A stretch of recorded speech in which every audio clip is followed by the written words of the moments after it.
নমস্কার বন্ধুরা, আমি সুমনা। আজ আমি আমার জীবনের এমন এক গোপন অধ্যায় আপনাদের সাথে শেয়ার করতে যাচ্ছি, যা মনে পড়লে আজও আমার শরীরের লোম দাঁড়িয়ে যায়। এই গল্পটি আমার এক সাধারণ গৃহবধূর, যে তার বিবাহিত জীবনের একঘেয়েমি কাটাতে গ্রামের বাড়িতে গিয়ে জড়িয়ে পড়েছিল এক নিষিদ্ধ সম্পর্কে। গল্পটি শুরু করার আগে আপনাদের অনুরোধ, যারা এখনও আমাদের চ্যানেলটি সাবস্ক্রাইব করেননি তারা দয়া করে সাবস্ক্রাইব করে পাশের বেল আইকনটি বাজিয়ে দিন। চলুন ফিরে যাই সেই বৃষ্টি ভেজা দিনগুলোতে। আমার নাম সুমনা, বয়স ২৬। বিয়ের বয়স হয়েছে প্রায় ৪ বছর। স্বামী রিশাদ মানুষ হিসেবে ভালো, কিন্তু কাজের চাপে আমাকে সময় দেওয়ার মতো ফুরসত তার খুব একটা হয় না। শহরের যান্ত্রিক জীবনে হাঁপিয়ে উঠেছিলাম, তাই রিশাদকে এক প্রকার জোর করেই রাজি করালাম যে আমি কয়েকদিনের জন্য গ্রামে আমার নানার বাড়িতে বেড়াতে যাব। রিশাদ যেতে পারবে না, তাই আমি একাই রওনা হলাম। গ্রামের বাড়ি মানেই এক অন্য রকম শান্তি। চারিদিকে সবুজের সমারোহ, পুকুর ভরা জল আর আত্মীয় স্বজনদের কোলাহল। কিন্তু আমি জানতাম না এই শান্তির আড়ালে আমার জন্য অপেক্ষা করছে এক ঝোড়ো হাওয়া। সেই হাওয়ার নাম রাকিব। রাকিব আমার আপন খালাতো ভাই। ছোটবেলায় ওকে দেখেছি, তখন ও ছিল রোগা পাতলা একটা ছেলে, কিন্তু এই ৫-৬ বছরে ও যে এভাবে বদলে যাবে তা আমার কল্পনাতেও ছিল না। ও এখন ২৫ বছরের টগবগে যুবক, লম্বা, সুঠাম দেহ আর চোখের দৃষ্টিতে এমন একটা ধার আছে যা যেকোনো নারীর বুকের ভেতরটা কাঁপিয়ে দেওয়ার জন্য যথেষ্ট। প্রথম যেদিন গাড়ি থেকে নামলাম, রাকিবই এগিয়ে এসেছিল ব্যাগগুলো নিতে। ওর হাতের সাথে আমার হাতের আঙুলের আলতো স্পর্শ লাগতেই আমি কেমন যেন কেঁপে উঠেছিলাম। ও আমার দিকে তাকিয়ে হেসে বলল, সুমনা আপু, তুমি তো দিন দিন আরও সুন্দর হচ্ছ। প্রশংসা শুনতে কার না ভালো লাগে, কিন্তু ওর বলার ভঙ্গিটা ছিল একটু অন্যরকম। মনে হলো ও শুধু আমার মুখের দিকে নয়, আমার আপাদামস্তক চোখ বুলিয়ে নিল। আমি লজ্জায় চোখ নামিয়ে নিলাম, কিন্তু মনের ভেতর একটা অদ্ভুত ভালো লাগা কাজ করতে শুরু করল। দিনগুলো ভালোই কাটছিল। দুপুরে সবাই যখন ঘুমিয়ে পড়ত, আমি বারান্দায় বসে বই পড়তাম। লক্ষ্য করতাম রাকিব কোনো না কোনো বাহানায় আমার আশেপাশে ঘুরঘুর করছে। কখনো আম পেড়ে এনে দিচ্ছে, কখনো বা পুকুর পাড় থেকে ডেকে বলছে, আপু আসো না, গল্প করি। আমাদের সম্পর্কের মোড় ঘুরল চতুর্থ দিনে। সেদিন ছিল প্রচণ্ড বৃষ্টি, আকাশ কালো করে মেঘ করেছে, বিদ্যুৎ চমকাচ্ছে।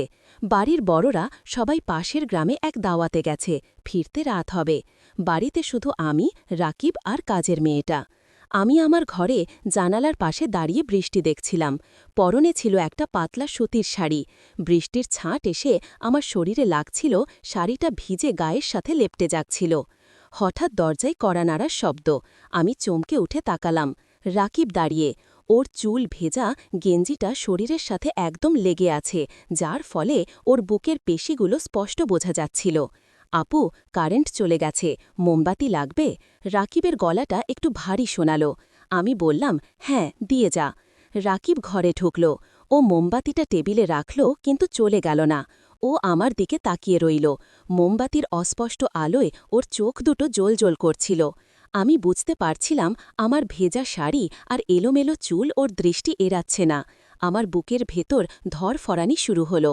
আমি সরে যাওয়ার চেষ্টা করলাম, বললাম, তুই যা, আমি কাপড়টা বদলে নিই।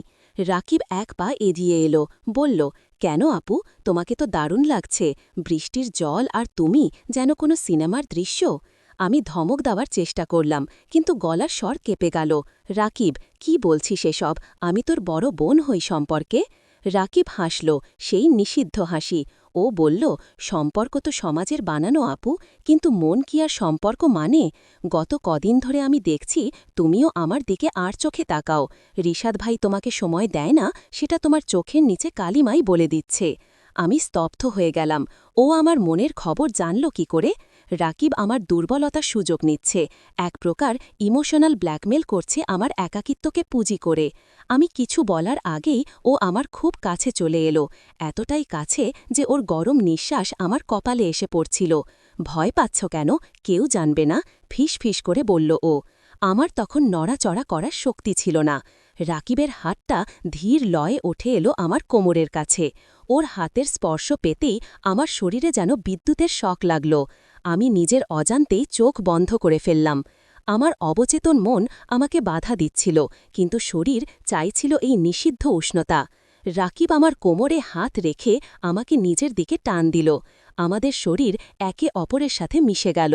ওর শক্ত বুকের সাথে আমার নরম শরীর পিষ্ট হতে লাগল। আমি অনুভব করলাম ওর হৃৎস্পন্দন, যা আমার হৃৎস্পন্দনের মতোই দ্রুত। না রাকিব, এটা ভুল, আমি ক্ষীণ স্বরে বললাম। ভুল না ঠিক সেটা পরে ভাবব বলে ও আমার ঘাড়ে মুখ গুজে দিল। ওর ঠোঁটের ছোঁয়া আমার ঘাড়ের স্পর্শকাতর জায়গাগুলোতে শিহরণ জাগিয়ে তুলল। আমার শরীর তখন অবশ হয়ে আসছিল। আমি নিজের ওপর নিয়ন্ত্রণ হারিয়ে ওর চুলে হাত ডুবিয়ে দিলাম। ও আমাকে আরও নিবিড়ভাবে জড়িয়ে ধরল। ওর হাত আমার পিঠ বেয়ে নিচে নামতে লাগল, আর অন্য হাত দিয়ে ও আমার মুখটা তুলে ধরল। মোমবাতির আলোয় ওর চোখে আমি কামনার আগুন দেখতে পেলাম। সেই আগুনে আমি পতঙ্গের মতো ঝাঁপ দিলাম। ও যখন আমার ঠোঁটে ঠোঁট রাখল, তখন পৃথিবীর সব নিয়ম, সব সম্পর্ক তুচ্ছ মনে হল। বৃষ্টির শব্দ আর আমাদের নিঃশ্বাসের শব্দ একাকার হয়ে গেল। খাটের ওপর যখন ও আমাকে নামিয়ে দিল, তখন বাইরে বাজ পড়ল। সেই আলোয় আমি ওর মুখটা দেখলাম, বন্য, আদিম। ও আমার শরীরের প্রতিটি ভাঁজে, প্রতিটি বাঁকে নিজের অধিকার ফলাতে লাগল। আমি আর বাধা দিতে পারলাম না। আমার ভেতরকার এতদিনের জমে থাকা তৃষ্ণা যেন আজ বাঁধ ভেঙেছে। ওর শরীরের দিকে তাকিয়ে থাকার সময় আমার শরীরে কি যেন এক উত্তেজনার সৃষ্টি হচ্ছিল বারবার। আমি নিজের ওপর নিয়ন্ত্রণ হারিয়ে ওর পিঠে নখ বসিয়ে দিয়েছিলাম। আমাকে ও যখন আদর করছিল, আমি ওর কানে কানে অস্ফুট স্বরে বলছিলাম, আরও কাছে আয়, আমাকে শেষ করে দে। সেদিন বিকেলের সেই অন্ধকার ঘরে আমরা ভুলে গিয়েছিলাম আমরা কে। আমাদের মধ্যে ছিল না কোনো শালীনতার দেয়াল, ছিল শুধু দুটি শরীরের তীব্র ক্ষুধা। সেই মুহূর্তগুলো ছিল নিষিদ্ধ, কিন্তু অসম্ভব মিষ্টি। বাকি দিনগুলো আমি আর রাকিবের চোখের দিকে তাকাতে পারিনি। একটা অপরাধবোধ, আবার একই সাথে এক অদ্ভুত তৃপ্তি আমাকে ঘিরে রেখেছিল।